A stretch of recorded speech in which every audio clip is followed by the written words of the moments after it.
Assalamualaikum warahmatullahi wabarakatuh. Perkenalkan, nama saya Jamirullah. Saya dari STKIP PGRI Bangkalan dengan Prodi Pendidikan Ekonomi. Saya mengikuti program pertukaran mahasiswa dengan salah satu mata kuliah yaitu akuntansi koperasi di IKOPIN, Institut Manajemen Koperasi Indonesia, dengan dosen pengampu Ibu Endang Wahyuningsi, Sarjana Ekonomi MTI. Selanjutnya akan disampaikan oleh rekan saya. Halo, perkenalkan nama saya Amelia Ahmad, perguruan tinggi asal saya Universitas Muhammadiyah Kupang, program studi akuntansi. Pada pertukaran mahasiswa Merdeka, saya mengambil mata kuliah akuntansi koperasi di IKOPIN, dosen pengampu oleh Ibu Endang Wahyuningsi. Dan rekan saya, perkenalkan, nama saya Farul Rozidin. Saya mahasiswa dari Universitas Islam Riau, Prodi FKIP, jurusan Pendidikan Akuntansi, dengan NIM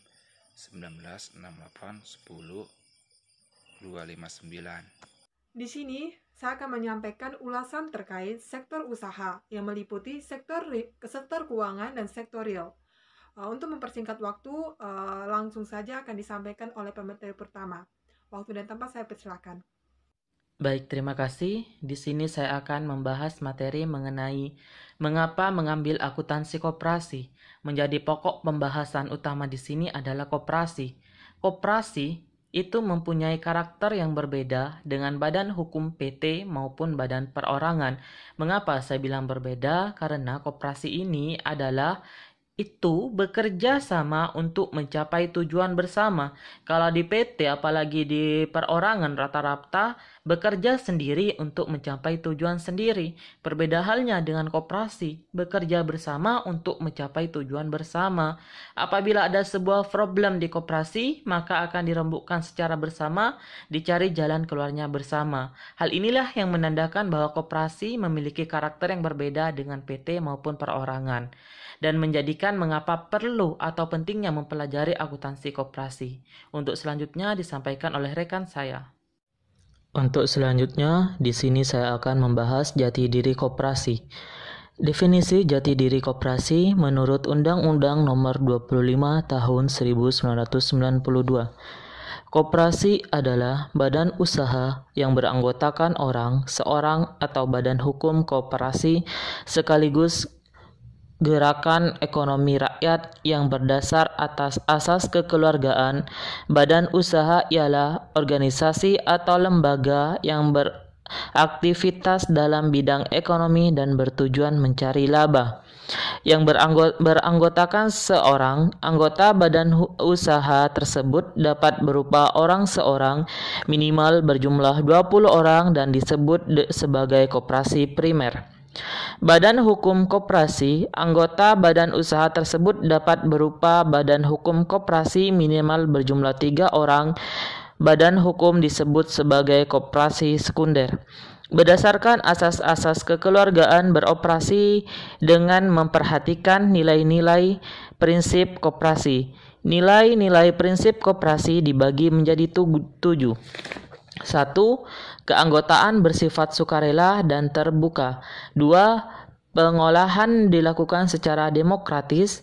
3. Membagi SHU dengan secara adil sebanding dengan sebesarnya jasa usaha masing-masing anggota.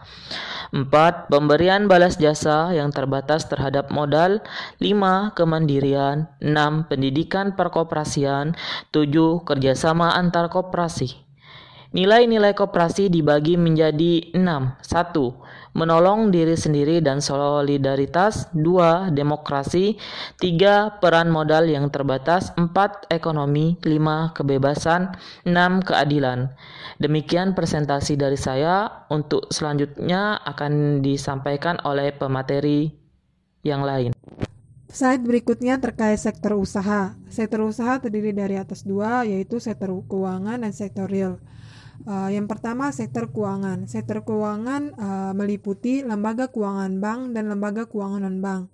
Lembaga keuangan bank sendiri terdiri dari bank umum dan bank perkreditan rakyat.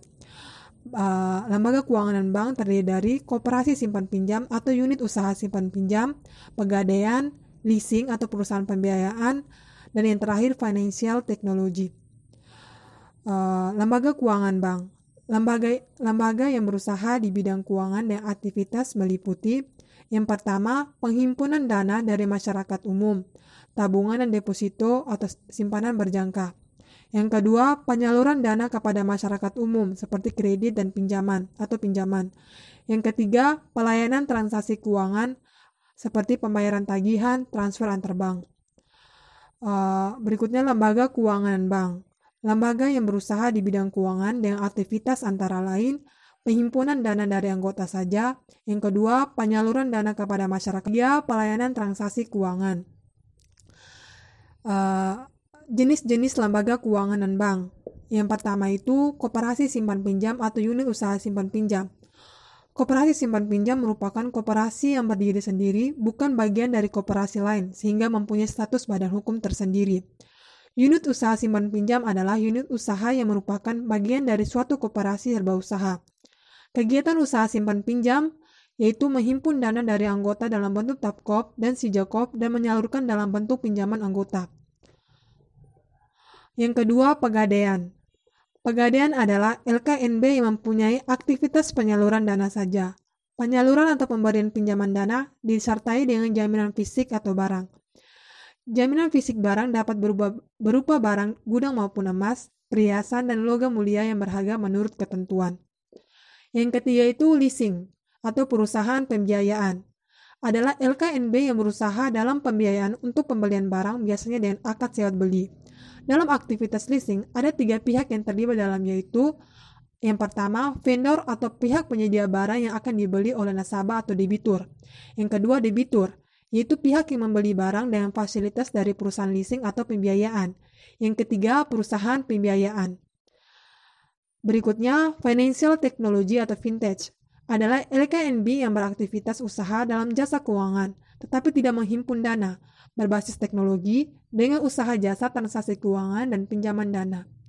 Contoh jasa transaksi pembayaran seperti GoPay, ShopeePay, OVO, Dana, Dompetku, Flip, dan lain-lain. Jasa transaksi keuangan seperti pembayaran tagihan, transfer, belanja, dan lain-lain. Yang kedua, pinjaman online. Jenis-jenis usaha sektor real. Yang pertama itu usaha jasa. Usaha jasa ini memproduksi jasa bersamaan dengan konsumsi jasa oleh konsumen. Yang kedua, usaha perdagangan, yaitu kegiatan utama usaha ini adalah pembelian dan penjualan. Yang ketiga itu usaha manufaktur. Kegiatan usaha ini adalah mengubah bahan baku menjadi produk. A. Manufaktur pengolahan atau proses. B. Manufaktur perakitan atau assembling. Kegiatan usaha koperasi dalam sektor keuangan dan sektor real yang pertama itu sektor keuangan. Sektor keuangan meliputi usaha simpan pinjam. Yang kedua itu sektor real meliputi dari jasa yaitu fotokopi dan percetakan, transportasi, bengkel, salon, rental kendaraan, dan lain-lain. Dari perdagangan seperti waserda, toko, dan niaga. Dari manufaktur seperti susu, pengolahan susu seperti keju, yogurt, tahu, kefir, dan sebagainya. Demikian presentasi dari kelompok kami, kurang lebihnya kami mohon maaf. Wassalamualaikum warahmatullahi wabarakatuh. Terima kasih.